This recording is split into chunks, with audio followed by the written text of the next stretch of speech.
Gentleman yields back. I now yield 10 minutes to the gentleman from Missouri, the ranking member, Mr. Smith. Thank you, Mr. Chairman. To start here for the record, Director, if you can give me these answers as quickly as possible, I want to try to get through as much as possible. But I want to hit on the deficit reduction that was just before you and the joke of the comments, and I want you to clarify. Is it true that the fiscal year 21 deficit was $517 billion higher than where the Congressional Budget Office projected for the 2021 year? Yes Our deficit, the deficit projection from last July to this one, yes, is higher.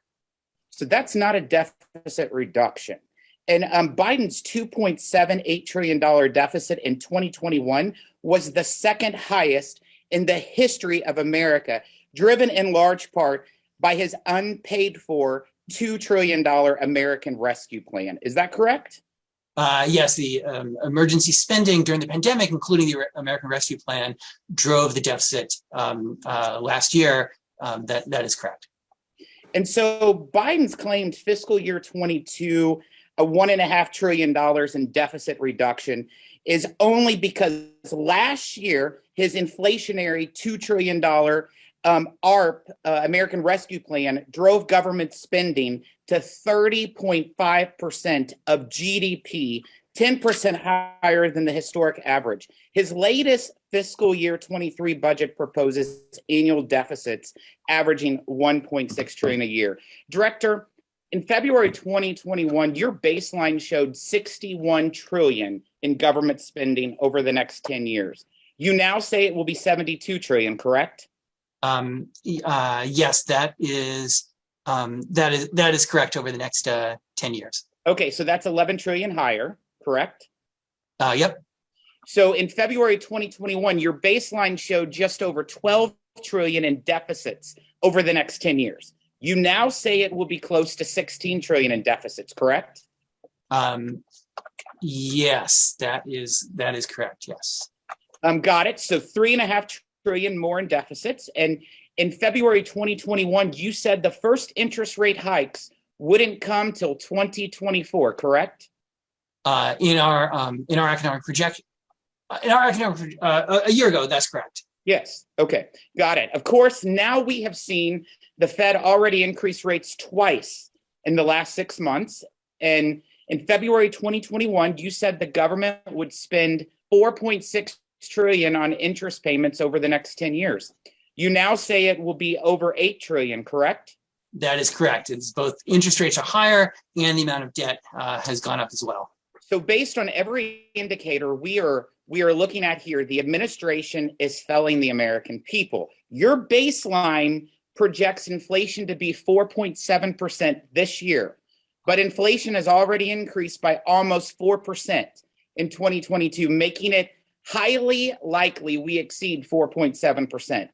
To hit 4.7% inflation, we could not exceed 1% total for the remainder of the year. When were the GDP and inflation projections included in this baseline made? So we locked our economic forecast at the very beginning of March. So the work was mainly done in February then. And as you said, inflation has turned out to be higher even immediately than we had forecast. And we see that especially in food prices and energy prices. I think all of us see that in gasoline prices. Some of that relates to the Russian invasion of Ukraine, which we had the beginning of it, but the impact's been much more. Yeah, Director, before the Russian invasion of Ukraine, inflation was up 7.5%, correct? Yes, inflation last year was up very sharply. Yeah. Absolutely. So given that inflation continues to hover around a 40-year high, not to mention that inflation has gone up 11% since President Biden came into office, if you were writing this baseline today, knowing what you know now, how would that affect your projections and assumptions?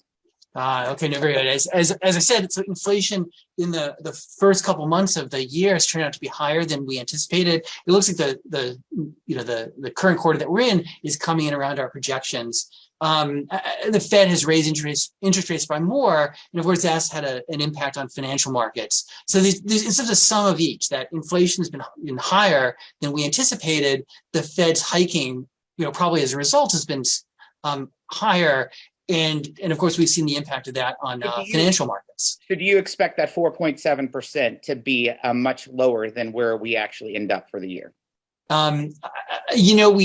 don't redo our forecast just because the way we do our. Okay, so you're saying the rest of the year we're going to be at 1% to match to be able to get the 4.7 to meet our forecast, which as you think, so, there's a risk there. Absolutely. So we're clearly. I'll tell you right now, if you all think we're going to be at 1% the rest of the year, I got some oceanfront property in Arizona to sell you, Director. Let me ask you about your economic growth objections. Your budget says the economy will grow at 3.1% this year. But given that the most recent GDP report actually showed a decline of 1.4%, knowing what you know now, how would the current dismal economic numbers affect your projections? Or are you sticking with it like you are the inflation numbers? Okay. Again, just because the process we have, that once we have the baseline, that's locked down. So we're not going to, we don't redo our forecast. As you said, the first quarter had negative GDP growth. Some of that we see unwinding with, changes in inventories and trade. The outlook for the year is based on people coming back into the labor force. There's about 1 million people still on the sidelines who we see as coming back, and that's supporting, in part, the rebound that we see in the economics over the course of this year. So, let's ask this: your future year inflation projections are relatively mild compared to where we are actually currently at with inflation, 8.3% in the most recent year-to-year CPI report, and 11% since Biden took office. But taking your projections for inflation, which assumes back to more normalized levels of 2% in a few years, what is the long-term damage to the U.S. budget and economic outlook of even the so-called short burst in inflation if it is actually short-lived? So inflation has a number of effects on the economy and of course on the fiscal outlook. The key risk is interest rates. That high inflation leads to high interest rates, both through what the Fed is doing and through market reactions.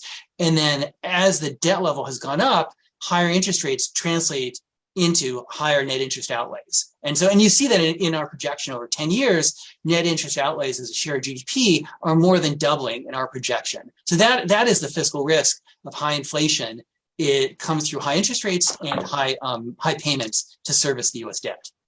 Director, I'm a little concerned with some of the proposals you selected in your alternative fiscal assumptions modeling. For starters, a lot of them seem targeted at tax relief Republicans. When they want to continue to provide, which now has a proven track record of economic growth and historic revenue generation. In your alternative assumptions, you do incorporate,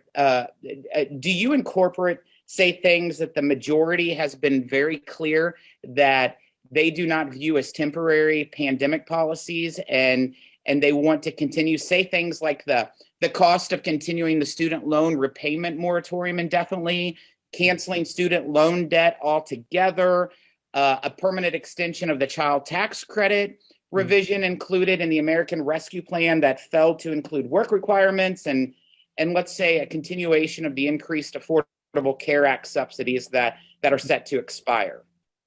Oh, okay. So, no, thank you for the question. And I know that that this is extremely important to you, and we're continuing to work on some of these issues. Of course, we've done some work for you and for Senator Graham on these expiring provisions. We'll continue to do that. What we have in the report is Chapter 5 in the report is the alternative scenarios. Essentially, we followed the practice in the past of looking at provisions such as the tax ones that you mentioned that have been in place for several years and continue. And the challenge for us was so much of the pandemic related provisions where they were in the law for maybe a year and then expired. The child tax credits, as you mentioned, the expanded subsidies for the Affordable Care Act. We did not, of course we didn't extend them in the baseline since they're not in current law. And then for the alternative provisions, we did not extend those either. Again, because they're not in current law, they're not scheduled to expire in the future. It's analysis that we can do, of course, along with the JCT to answer the sorts of questions that I know you're very focused on. Thank you, Mr. Chairman.